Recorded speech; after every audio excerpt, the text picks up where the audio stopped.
What up, world, and welcome to another episode of Black Nerd Fridays. I'm your host, Neal. My host, Mr. Refine, is on his way. Shout out to Suds. Suds can't be here, so we're going to hold Suds down for real.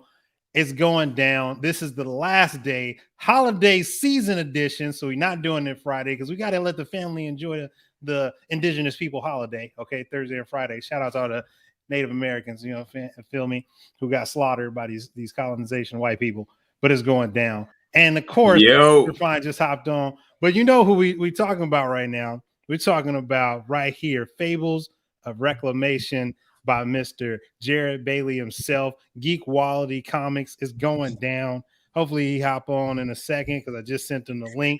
But man, it's crazy out here. Come on, we gotta look at this cover. We gotta look at this art. Yeah, that joint's beautiful. Give me one second. Give me 1 second, bro.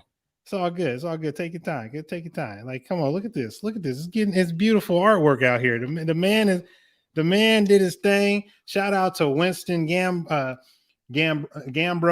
who was his artist, and this is going down. It's a good time. So, all in all, I'm excited. This is my last day for me for the month. So it's going over to Suds for December, the month of December, the holiday season.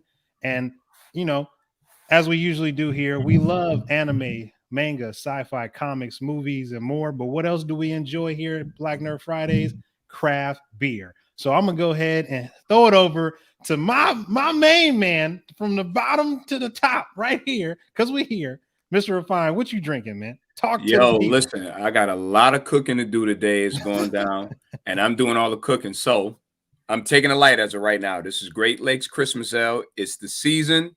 I'm getting into it. This is a ale with spices and honey. 7.5%, and this is one of the drinks that I love to drink right around this time of year. So that's what I'm getting into today. And then after that, I got to start cooking. So you know how that goes. Man. I tell you, so I ain't gonna keep you long. We're gonna get it going, man. Shout out to Tiger's Tap Room. Okay, the tap room right here, the Trappist, the good hops out here. No, this is not their beer because they didn't have any more of the Tiger's Tap Room. Shout out to them. Just did an episode with them for Beer Talk Now. But I have the Twisted Stout, 12.5 ABV out here. Forgot the brewery's name that made that. And then again, I got the Diablo. Okay, this is a barley wine, 11.5 barley wine. So I'm about to open these up. Shout out to the Tiger's Tap Room, Oakland, California. Stand up, Jacqueline, and I see. And let's get into it, man. I know we waiting on Jared. I sent the invite late, so you already know what I'm about to jump into while we waiting on him because I didn't do it, but I'm gonna sign up for it now. We're gonna go to what the good, the bad, and the ugly, if you have any, of Fables of Reclamation. And I'm gonna start off with Mr. Refine. After I throw it on, let's talk about it, man. I'm listening to you. Talk about the good. I really, really enjoyed the whole idea. You talking about like medieval times. So it takes you back probably, I'm hoping just in my mental state, 1300s, maybe even earlier. Dragons, lore, fantasy, all of that. Yes. And when you look at the artwork in there, it brings you back to that time frame. Mentally, for myself, I like to read books like that. So this comic was no short of all those sort of things where you have mythical beings and creatures, even some of them that talk. So it was just right up my lane, man. And I actually enjoyed it. And from what I've seen, based upon the storyline, this is going to be a very interesting comic book series, how it ended, and particularly with this main protagonist. So I loved it overall. Man, shout out to that, man. For me, definitely the good is going to be the artwork. The storyline definitely got you asking a whole bunch of questions. Who is this? What do they do? Very straightforward about Purlonia, if I pronounce that kingdom right, or settlement, because again, they call him the king, but it's a settlement.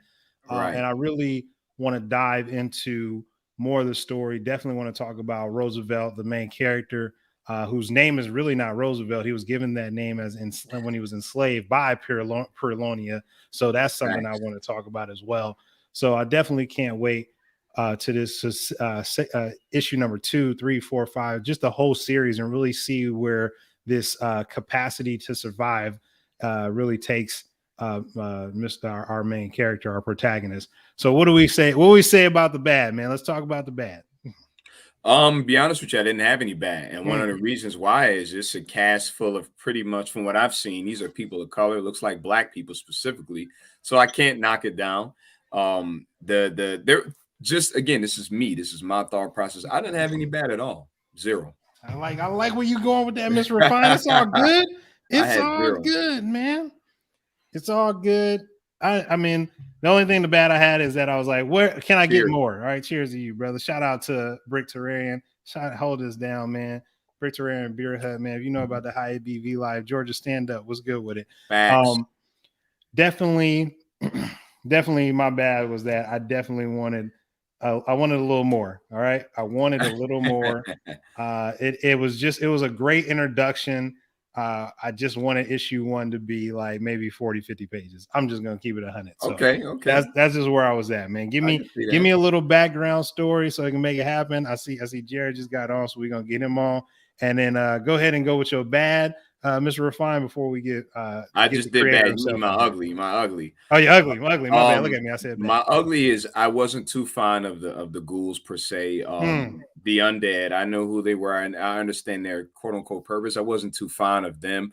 But besides that, it wasn't much. Like I said, I didn't have much of a critique. I really enjoyed it, the whole thing thoroughly, and I can't wait to see how issue 2, 3, 4, 5 is going to be, because it just leads me in the right direction. So I don't really have much ugly besides not liking those ghouls, etc.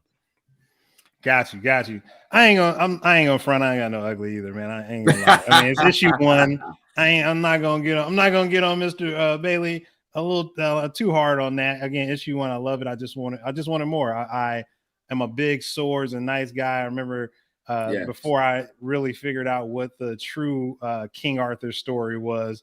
That whole King Arthur and the Knights of the Round Table, the cartoon that used to come on for a short minute. Used to love that with the magic from the shields, the wolf, the dragons, all that stuff like that. So I'm a big fan, and I love the monoliths in this as well. So I have nothing ugly to say about it. I just want more. So without further ado, let's welcome him as we do at Black Nerd Fridays. Glasses up for Mr. Jared, the creator and founder of Geek Wality, Mr. Jared Bailey. Let's get him on here. Mr. Bailey, how we doing? Can you see me? Uh-oh. Hi. Hey, how's it going? How you doing? Your camera, I can't see you on you're black on the camera. Oh, there we go. Hello. Oh, how you feeling, man? I'm good. Yeah, you're 100% right now. You're 100%. Good. So, hey, thank you for joining us, man. Thank you again. I got it on time. You know what I mean? It came right. Cool. It came yesterday, so I read it. You, Mr. Refine, only took 10 minutes. I took an hour, even though it's not an hour worth of reading. But I definitely had to write down my questions. You know, my trusty dusty notebook. Shout out to Earn Your Leisure. Always bring the pen and pad. Technology's great, but paper is better. All right. Big facts. So I'm gonna jump into this with you because I know we talked before when you were getting everything together. Really wanted to showcase this, and when I saw the imagery for just the first time that you posted it, as far as what you were creating, I was like, oh yeah, swords, shields, dragons, knights, minotaurs, mages. I'm with it. Let's make it happen. So let me get to the first question and ask you, what was the inspiration of the creation of Geek Wality? And I'm gonna throw it to you that way. Okay. So yeah, it's like a lot of the inspiration came mostly from just like childhood. Like watching different like superhero things, like Spider-Man, like the 90s Spider-Man, X-Men, and Batman were like my first introductions to like superhero comics. That's right. They're coming back out, by the way, too. That X-Men coming back out.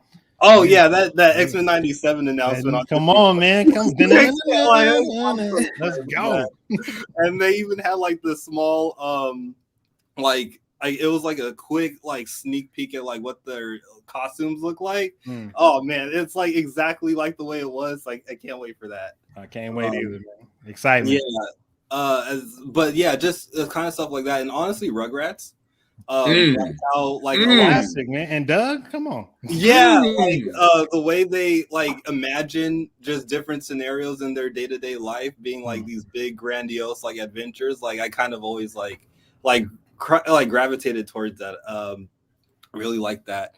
And then yeah, just like a lot of the characters that like I'm like hoping to also like tell with Geek Wality has been like in collaboration with like friends and family and stuff. So like we've been working on different ideas, and then like a lot of the quarantine lockdown time like gave us a lot of room to like, I guess, just work on some of the ideas that we always like kind of talked about. And like for Fables of Reclamation, like specifically, a lot of the things that were also happening last year with like Ahmaud Arbery and George Floyd and Breonna Taylor, it was just kind of like creating like a lot of this like inner like this burning like feeling that I didn't have anything to like put into. He's loved mid. There you go. Yeah, lost in the matrix for a second, but you're coming back. You're coming back. It's all right. To get included in those things. Yeah. There you go. Like, yeah, you just got lost. Okay. Yeah, you just got lost in the matrix a little bit. You all good? Okay, cool, for sure. But yeah, not seeing a lot of like people of color and like Black representation in things like Middle Earth and Game of Thrones kind of like inspired me to like start like pouring those, I guess, emotions into like the story of Fables. And I will say, since you mentioned Game of Thrones, for me, that pirate, the Black pirate, when he was the scene where man, I forgot his name, start with a D, but his son got killed by the wildfire, whatever that damn fire was. Spoiler alert, whatever. But when the black pirate was like, I'm not going to war with you, I'm a pirate, and he really was saying, I'm a Black man and I'm free. Like, right. I'm not about to be going in here fighting no war at King's Landing for no reason when I'm out here trying to get to this money and live my life, because I don't know when I don't know when they try to take me again. So I love a Black man for saying, that's your fight, ain't mine. I'm keeping it moving. So with that actually tie into what I want to talk about on this question right here. Man, will we learn who the old masters of the preservers are that Lord Hall spoke of? Because that was a real quick reference when he got transferred to the boat and had that quick conversation with the Cyclops / ghouls. I mean, because I couldn't tell if they were goblins, because I was like, when I was thinking of ghouls, I was like, all right, I'm about to have these undead looking things, but they were a mixture to me of like goblins and Cyclops. Will we get to know who they are? Because it seems like they have a very prominent role into why the ghouls and the Cyclopses are even with the supreme immortal anyway, supreme undead anyway. Right. So so this so we will, if like I do have plans to eventually like reveal who the Supreme Undead is, and like what his like goal is as far as like recruiting the preservers to like pretty much sweep these lands. The preservers' main goal is like to eradicate like any estate that doesn't really have allegiance to like a higher being, or like if they don't like serve a god. So they're pretty much like looking at anyone that, even if other lands do have like allegiances to like their own source, like if it's not in alignment to the way that the Supreme Undead sees fit, then they're pretty much like, this is impure, like we need to like get rid of it, burn it, so that we can make space for more like-minded more like-minded nations. So the Supreme Undead, like as far as like this story that like will continue in number like 2 and 3, he's actually not as pivotal or integral in the story. But there is I do have like some plans for him to factor in later. Nice. And that was the question I was going to ask too, but you already answered that. Yep. Oh, okay. Yeah, matter of fact, that was one of the questions I had at the bottom, so I can take that one off. Good job. Good. You answered 2 for 1 special. That's all right. Well, and this is going to continue with the old masters, because I really wanted to get understanding of who or what they were. Was Lord Hall enslaved by the old masters? That was a question that I had. Good question. Reading that when he made that comment to the ghouls and the Cyclops, because it wasn't really animosity when they were having that conversation. It was just more of an ideological conversation that they were having, and they were just on 2 different sides fighting. but I really was like, man, was he enslaved by someone before becoming a part of Purelonia's knighthood, pretty much? Yeah, so he I guess it's not too much of a spoiler. There just wasn't like much room to really go into Lord Hall's backstory, but he is from like ancient Greece, and he was like found in like a glacier, like so, like kind of like a Greek Captain America. But, like not like I said it. Yeah, none of the sensibilities at all. He definitely loves to fight, and he sees like King Oswald and Perlonia as like someone who's like given him this chance to like be free and do what he loves to do. So like he's kind of just like, you know, like he's looking at like the knight, like Robert Roosevelt, and Sister Sybil is like, well, like why are you guys like so bent? Like he's giving us this chance to do like what I love to do, whereas like they're like Robert Roosevelt's just like, I'm like pretty much like the pirate, like, you know, I don't have a stake in this, but I'm like having to kill these people, and Sister Sybil is kind of like on the same path, and he's just like on a completely different perspective because of that. Okay, that's good. That's a good point right there. So, man, again, moving right along, because I love the way you're answering these questions. So who attacked who first? You know, was it Purlonia? Was it the Preservers? And was this before or after the discovery of the Ethereal Cove? Because I really wanted to know that question as well. Oh, okay. So the Perlonians were first attacked by the Preservers. The Perlonians, they've been kind of like looking for a place to settle, and they both know, like the Perlonians and the Preservers, pretty much like everyone on the map knows of a place that they perceive to be heaven, which like is the Ethereal Cove. It's like, it's not actually heaven. It's like it's pretty much like another plane of existence that like if you're able to like use magic to tap into its energy, then you become like you have a pretty like heavy power set.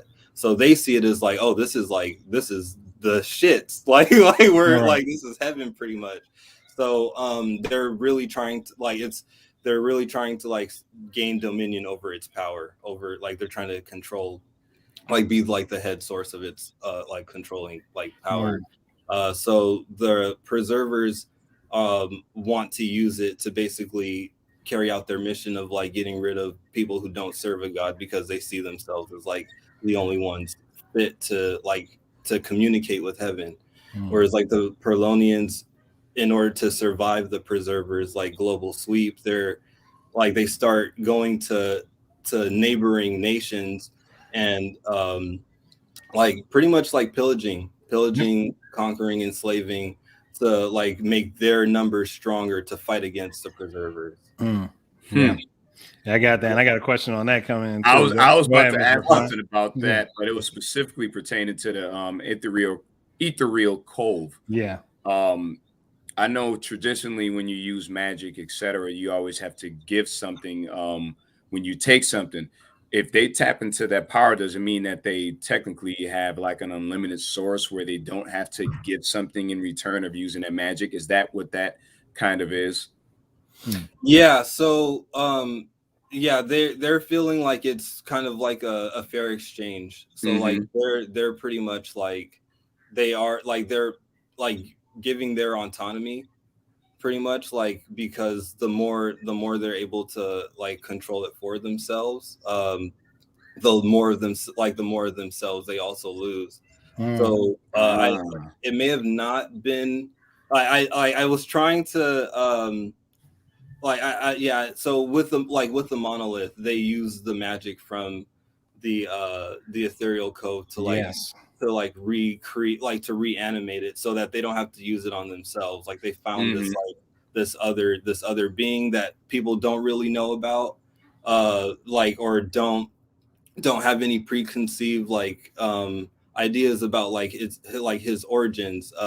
So that's like, to them it's kind of like a blank slate for them to use in their efforts so that they don't have to sacrifice themselves. Yeah, I like that. Good. And that actually, go ahead. No, go ahead. Go ahead. I was just saying. That actually ties into the question. I'm glad, Mr. Fine, you dropped that in there because you during my reading, it talked about pages because it said that the Supreme Undead had like several pages. So I was like, the breakdown that Roosevelt gave when the ghouls and the Cyclopses actually came and were attacking the cove that Purlonia was on. I was like, okay. When I heard that about pages, I was like, is there pages? Is it a textbook? Is there a large portion of something? Like, what does Purlonia actually have? Because even Roosevelt was like, this is weird that they're able to break our barriers, and like, what are you not telling me? So I don't know if that's something you can give us or something to lead up to, but I really wanted to know, is it a power source just as a like its own separate entity that's just a being? Is it a book? Because I saw pages and when I read, and maybe I read it incorrectly, but I just want a little bit more feedback on that. Oh, you're good. Yeah, so it's like you're right. So it is pages, and like how those pages have been, I guess, delegated to the preservers and the Purlonians is kind of like what Robert's now kind of unsure of. He now like in the midst of this fight, he's kind of like, I feel like there's a little bit more on both sides that I don't fully know the story to. I like it. I like where it's going. Again, that's why it was my bad. I was like, he's giving me a lot of lead up, but he ain't breaking it down. And I know it's only issue 1, but I'm just saying. Yeah, I knew like that was that I was kind of nervous about that as like a risk for this being like the first issue, like, and just throwing them out into a battle for like the whole time and not explaining it. So I was like, I was trying to like maintain a balance of the two. So that was definitely something I was trying to keep in mind. So I'm like happy to hear some feedback on like how it translates and stuff. You definitely did a good job with that. I didn't feel like I was left upset or anything about it. It left me the perfect amount of cliffhanger for me to say, okay, now I need to get this next episode because I have unanswered questions. And on top of that, I want to see the progression of where these characters go, specifically Roosevelt and Munira. So yes, exactly. It definitely wasn't anything. Definitely for both of them. So on this one right here for so before I ask the other question, I was thinking, I really want to ask this question about the surrounding villages in Purlonia, because again, they're doing this Viking pillage and rape and killing literally taking the women or raping the women, killing the men, and then taking the children and enslaving them into child soldiers. So my question was are any of these villages that are close to the cove, away from the not the cove, excuse me, close to Purlonia or away from Purlonia, are they siding with the preservers? So that will so there is going to be like a neighboring village that will like fully be explored in the second issue. And they actually don't side with the preservers. So they're so I don't know how much to say, but that's enough. Yeah, you ain't got to get it all. Hey man, I know you putting in the work. You know what I'm saying? Like I said, I threw it up here. I was showing I was like, the artwork is fire. Like, come on. Yeah, thank you. Winston Gambro, he's like, great job. Winston holding it down. So now we talked about that, and with one of the neighboring villages, I want to talk more about, and this is something that when I said this to Mr. Refine, he was like, bro, you got to explain that more. And I was trying to, because it's a long question. So bear with me on that. Gotcha. It's so this question is like, how is enslavement structured in Purlonia? Do the children who are forced into military bondage are they isolated from the citizens of Purlonia, or do they become a citizen? Because I'll be honest, King Oswald tried to make it seem like he saved Roosevelt and I'm sorry, and I forgot her name already. But Munira. Yeah, Munira. She was like, "No, you didn't save me. I just agreed to fight with you, so that my village wasn't, or my people weren't taken advantage of, or rape, pillage, and what have you." So, like, what is that structure of enslavement for them? Because again, being in the military, it seems to me, again, at least how most fantasies or Middle Earth or anything like that, if you're in the military or in the armed forces or a knight, they try to put you at this pedestal of greatness.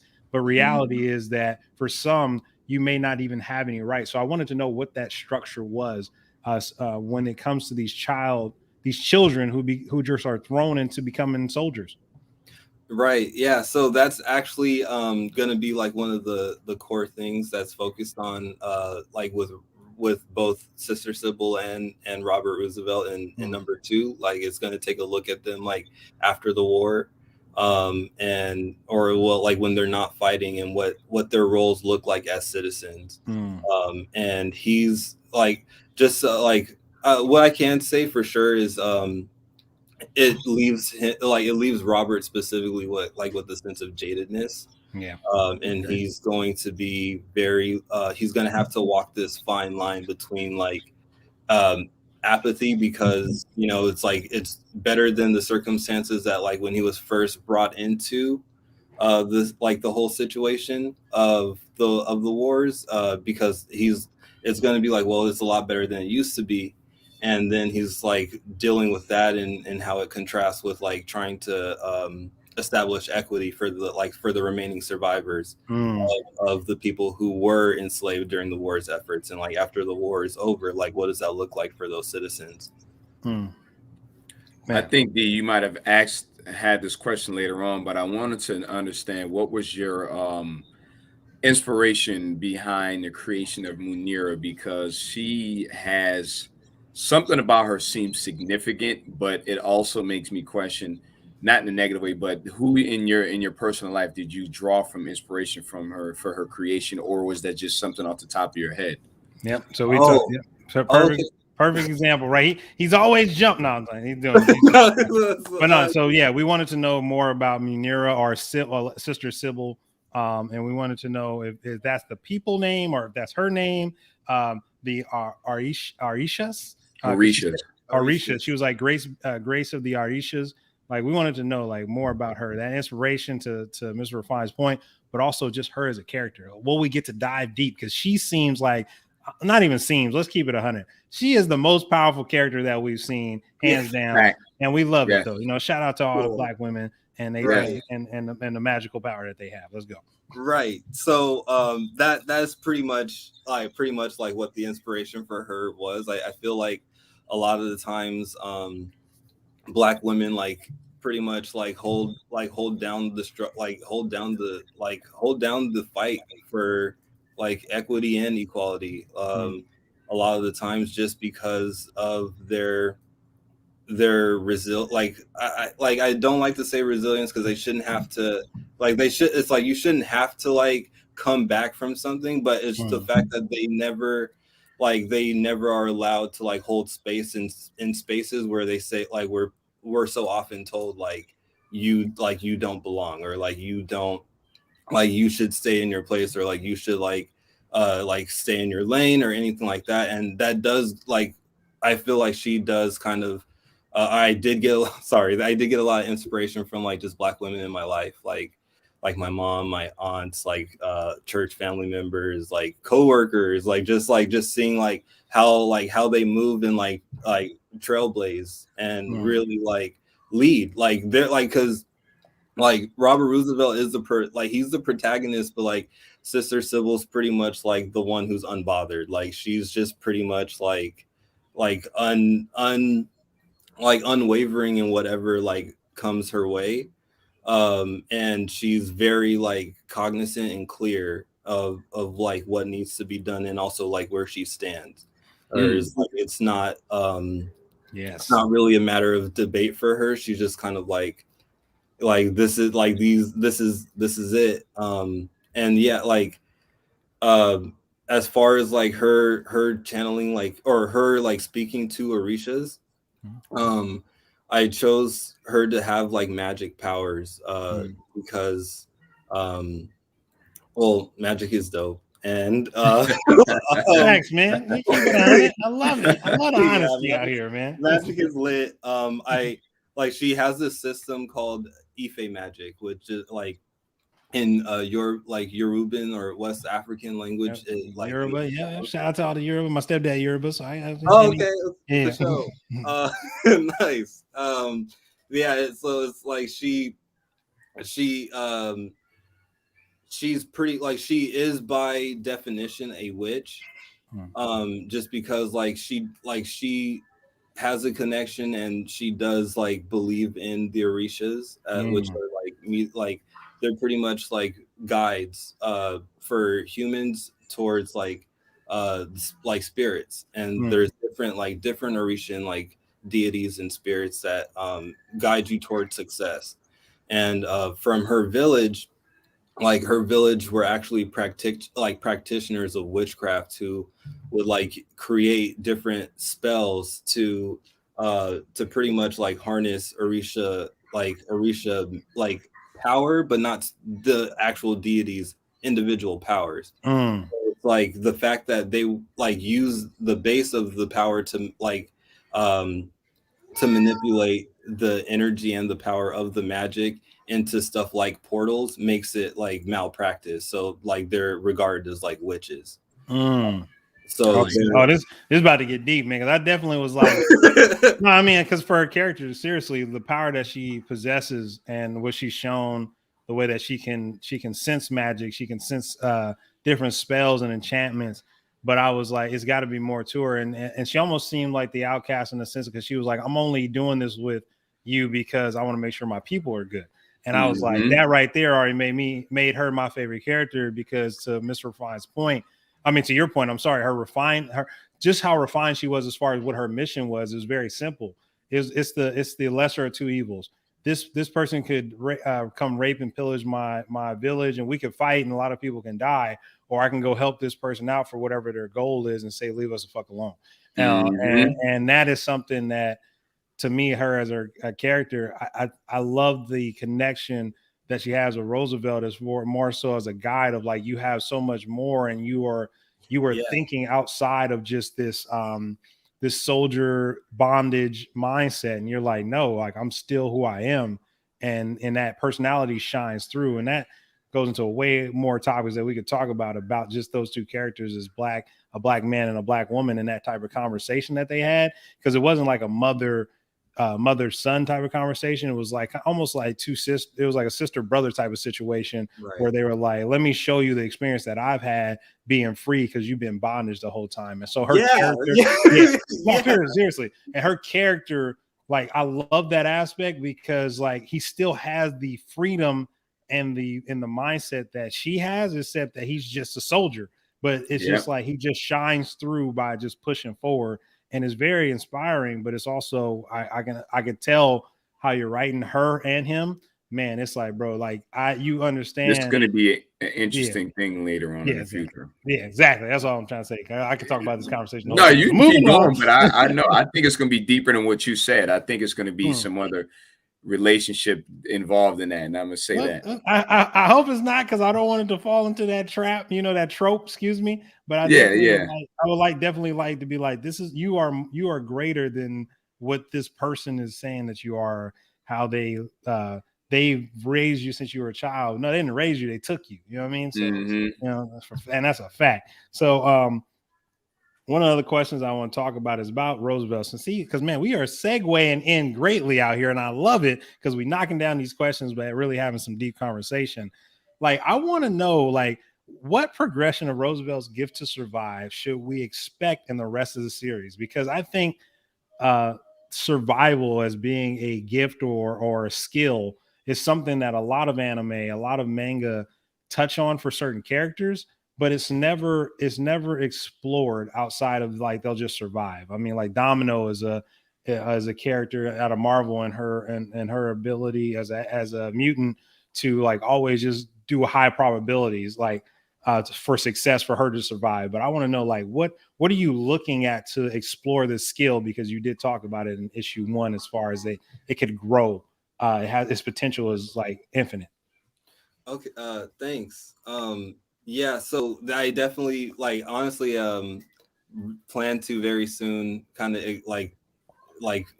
further explore his connection to survival. It definitely traces back to like the village that he came from. So we're gonna be able to like eventually see what that used to look like. Yeah, I know we got like a very like quick quick look. It's a beautiful village right there. Look at that. Yeah. Blossom trees all over there. I was like, it's like we on the plains in Africa and in Japan all at the same time. So Yeah. I see what you're doing. Or maybe it's just Africa's because we don't know if it's pink trees out there too. You know what I mean? They don't show the whole. They don't show the real. But go ahead. Let me shut up. No, you're good. But yeah, he that'll like ultimately like this first story. I like when I first started Fables of Reclamation, I had wanted to tell like a superhero origin story in medieval times, and that was always going to be like Robert at the forefront. And like some of the earlier drafts that I had been working on was like him having flashback scenes during a war. So that was actually like ended up turning into the first issue. It was initially just like a couple pages, and then like the more it was like the more time I took, like kind of really like just like fleshing out like the purpose of him being in a war before like the superhero origin aspect like begins. It kind of also ties back to him like showing how he survives in the war, like so he's getting like fucked up left and right in this like in these fight scenes, and that's like it traces back to like things that he was just taught. Taught to like survive, and like how his village was like putting that at the forefront of like teaching all of their children, and how that factored into like their role in the Preserver Wars, and then how he like tries to tap into that like on his new course. Let's tap into the power. It's like going in. I love it, man. Yeah, Roosevelt, like I said, Roosevelt and Sister Sybil or Munira. Munira. Is that her name? Like I just want to. Yeah. So yeah, her name's Munira. Okay, yeah, I just want to make sure. But yeah, I love those two characters, hands down, are just like way more. Like you could just tell, to Mr. Refine's point, like the depth, the amount of layers that you can put on those characters are about to be enormous. It could just literally could ride that out full on. Like I mean, like hell, like not just Game of Thrones, but Lord of the Rings. Like it's so many layers that you can do in so many aspects.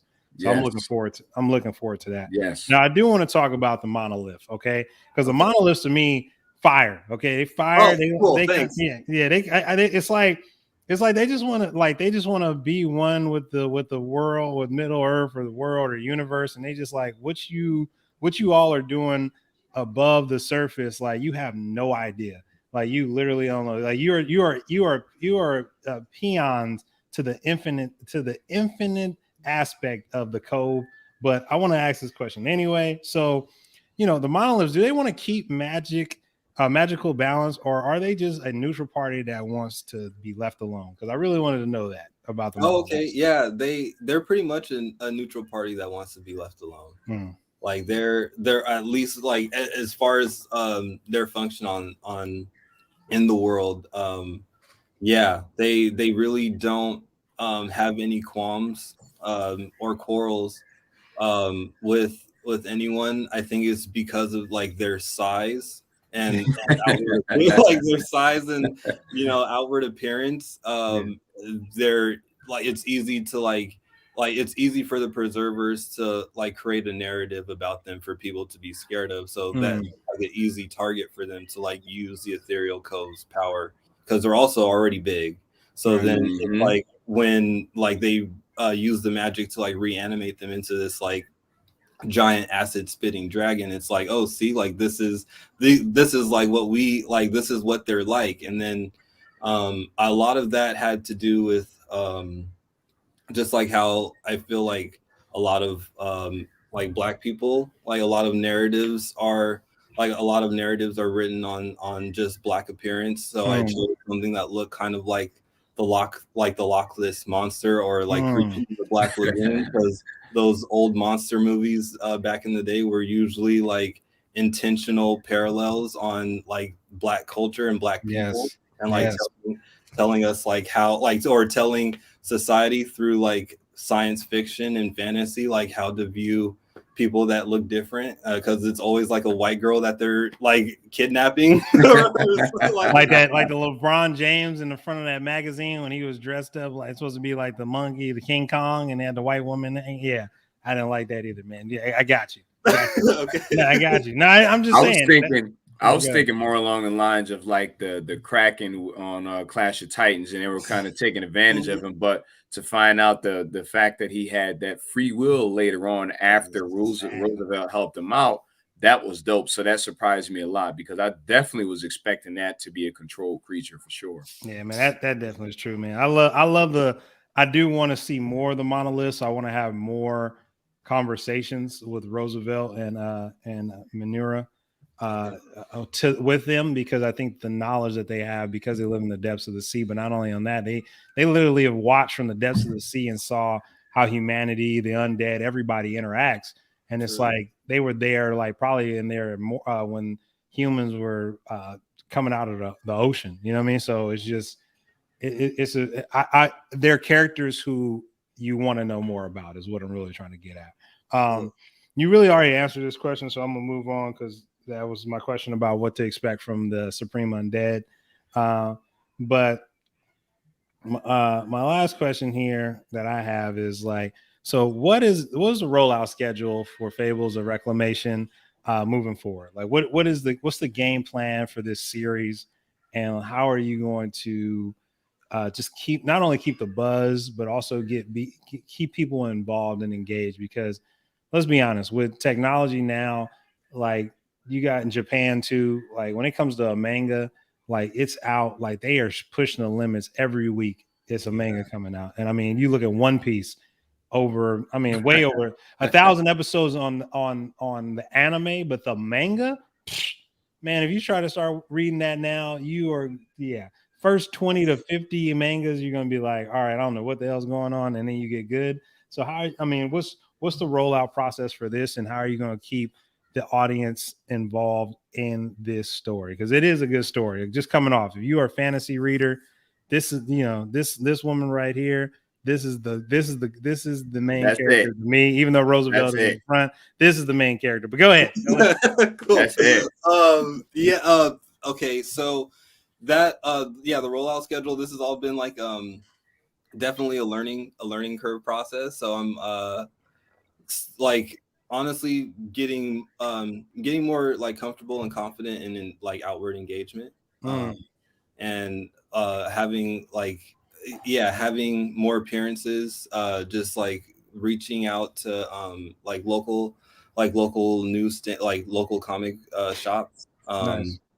and staying active on social media, and also like further like exploring that avenue a little bit more too. As far as like producing more like issues, definitely want this story for Fables of Reclamation to be like a 3-part. So that that'll be like the end of like the one, 2 and 3 will be a complete like arc, and then from there we will continue pretty much continue reaching out, this actually in a couple weeks. I haven't announced it on the Instagram page yet. We'll be having a booth at LA Comic-Con. Shout out, man. When is that? Next, in a week, December 3rd through the 5th. Oh man, that's early. That's next weekend. So next weekend. It's I'll happen on a little pretty fast.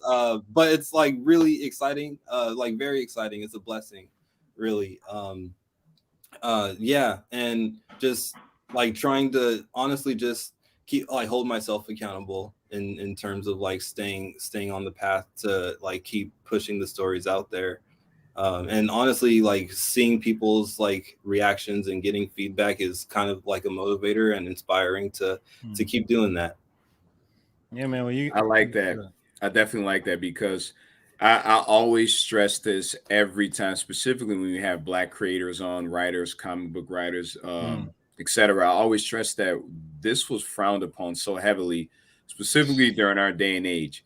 And I remember reading these books, but I wouldn't tell my friends I was reading this sort of book. Like Not in if the I'm reading my 90s. Not mom's, in the yes, 90s. I Right. tell someone I'm reading my mom's 600-700 page book about dragons and lore and ghouls and whatever else is going on there, mages and wizards. They'd be like, "Yo, I ain't gonna say it, but get the hell out of here!" Like, what is you reading? I had to keep that to myself, but now it's so accepted widely. And just to let you know that we're giving you your flowers right now, because Facts. this is something that we should have been doing a long time ago, and it's a great thing to do. It's beautiful artwork. It's a great story, and keep pushing forward. We'll definitely be here supporting you 100% because 100%. truly am a fan of this. Man. This is my style of stuff. It may not seem like it, but this is what I love. Trust me, I love too, it. man. I appreciate it. Big on fantasy. I'm glad you guys like it. That's super dope. Yeah, I told when I first, like I said, when I first saw it before you was even printed and everything like that, I was like, oh yeah, this is my realm, because it's also the perseverance and just the conversations that a lot of these main characters, protagonists and antagonists you have, and I'm always interested in the antagonist first, just because a lot of times people don't do the quote unquote villain justice, and a lot of times a villain is really not a villain. It's just their way of thinking goes against the way of thinking of the protagonist, and it's like, well, okay, well, now you're at a crossroads, so what do? And typically that means you start fighting, kicking ass. But at the end of the day, sometimes they have very serious conversations that make the protagonist either they're going to be steadfast in their belief, even if it's dead wrong, or they're going to have they're gonna become the villain because what their group or their society that they're looking at is like, oh no, this antagonist, this villain had a point. And as I look at the overall picture, we're not the good guys, and we're not the purists here. We have a lot of issues, and it's more so power than anything else. So definitely love how you bring in Purlonia, and how, I mean, even that name Purlonia, and just what they have to offer, man. So congratulations on getting into LA Comic-Con. Yes. We definitely have talked in our last episode and episodes before about us being able to come to Comic-Cons. Like, I want the whole layout, the backdrop, all that stuff, because you got to get it in the mud. Shout out to Concrete Comics for saying that, because that's something that I think a lot of Black creators, to Mr. Refine's point, it is more so not intimidation. It's more so like, damn, like, am I really going to be accepted there? And then you get to those Comic-Cons, and the Black people that are there, like, they're going to support you 100%, man. And at least in the photos of social media, what they show, they buying, they buying books though. So, I mean, the transactions are happening. Right. Yeah. Whether they like it or not, that's a different story, but the transactions are happening. So because they don't see a lot of us in that sense, and to have us in, like, especially if the story is even halfway decent, like, you just got to give it opportunity. I think a lot of people just be like, oh, it's not great. Like, especially with Black folks, it's like, we got to be perfect while everybody else can be mediocre, even to our own people at times. And it's like, damn, let me breathe. Like, let me grow. And I'm glad that I'm glad that we got you now, so that as you do grow and we see the development of the story, is something that we can be like, man, this is where you are always attempting to be. You just had to go through the path and go through that process. So we appreciate you.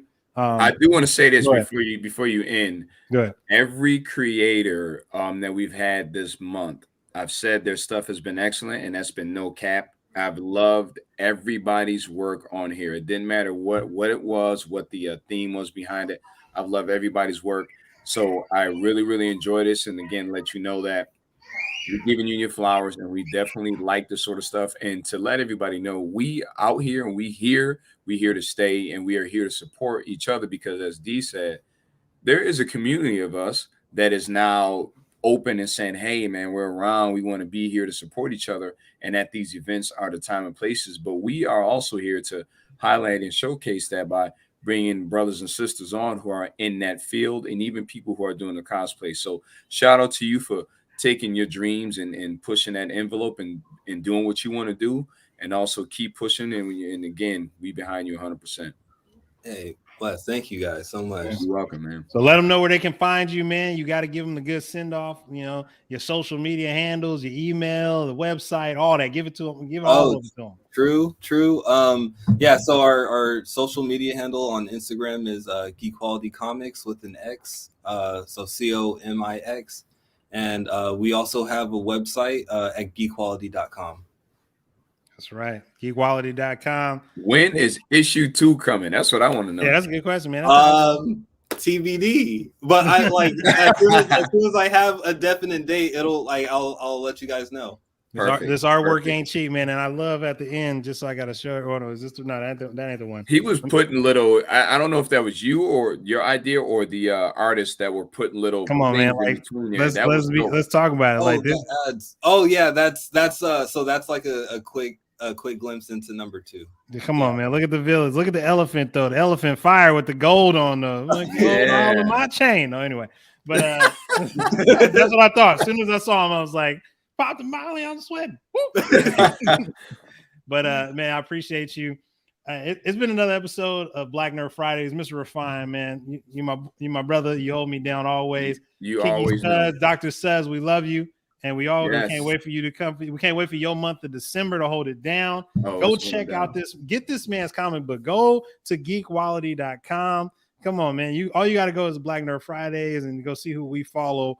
It's Fables of Reclamation. Is issue 1. You're gonna enjoy it. It's quick.